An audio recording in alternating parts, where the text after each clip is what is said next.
What does Homer mean when he says, "Her words had wings"? In both the Iliad and the Odyssey, Homer uses the phrase, "words had wings," all over the place.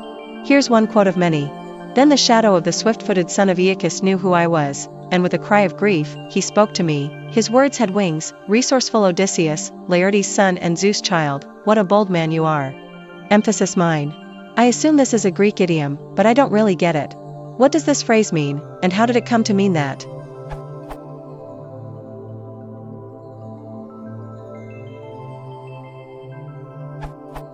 Nobody knows for sure. The Greek phrase is, and winged words, is a literal translation. The idiomatic meaning of this expression is not known, and it has spurred considerable debate amongst translators and scholars. Herbert Jordan, who translated Homer into English, shares some of the issues he encountered on his website. He discusses winged words. A common school of thought is that winged words connote speed in some manner, either emphasizing the spontaneity of the words, or indicating that the words were spoken quickly. This interpretation is found amongst ancient and modern studies to the power of one. George Calhoun contended that winged words were spoken with unusual emotion or intensity. At the other end of the spectrum, his student Milman Parry held that the words held no particular meaning and that Homer uses this phrase just because it is useful, and without thought for any particular meaning which the epithet winged might have. Winged words played an important role in the elaboration of some theories about oral traditions. Some translators have translated the phrase literally, others have reflected a perceived emotion, yet others ignored these words. Incidentally, the expression, winged words, has come to mean a phrase that started as a quote but then took a life of its own. The very coining of this usage by Georg Buchmann made winged words, to the power of one F. M. Cumberlack, words that die. The Classical Journal, 1950. Squared M. Parry, about winged words. The Classical Journal, 1937.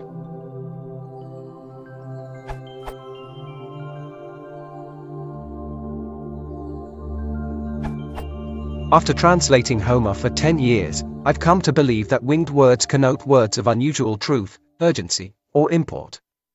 They usually occur before an action or change of setting, and thus convey the forward motion of the story.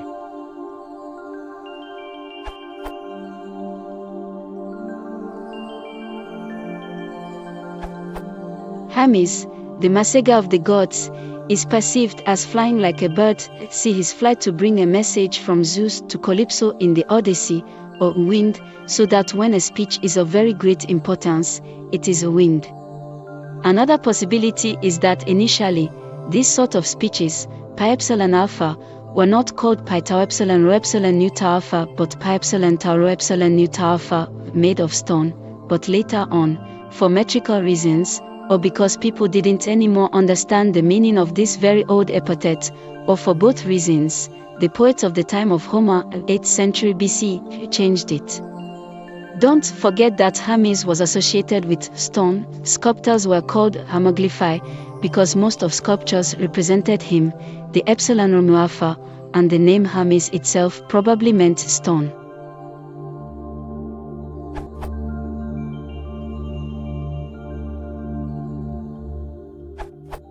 I've always thought that it was a rather beautiful description of how the thoughts of one person reach the thoughts of another through the medium of language.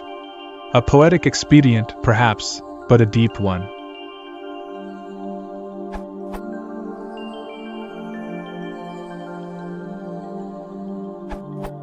The literature about this idiom is not very compelling. Speculation sounds about right. The Indo-Europeanist Jacob Wackernagel has mentioned en passant that German Geflügelt is a misnomer, Geflügelt word, winged words, and that gefiedert is appropriate, i.e. feathered, cognate to pi tau epsilon rho nu. As far as I can tell, this does not play an important role in his argument, and I understood it as a terse explanation of his preference.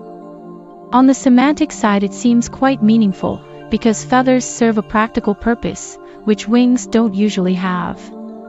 That is, detached wings aren't useful in isolation, so the metaphor relies on metonymy, Birds have wings. Winged words are like birds. Birds have feathers. Feathered arrows are like birds and winged words are like arrows, e.g. hitting the mark. This difference is minuscule because tran could mean both.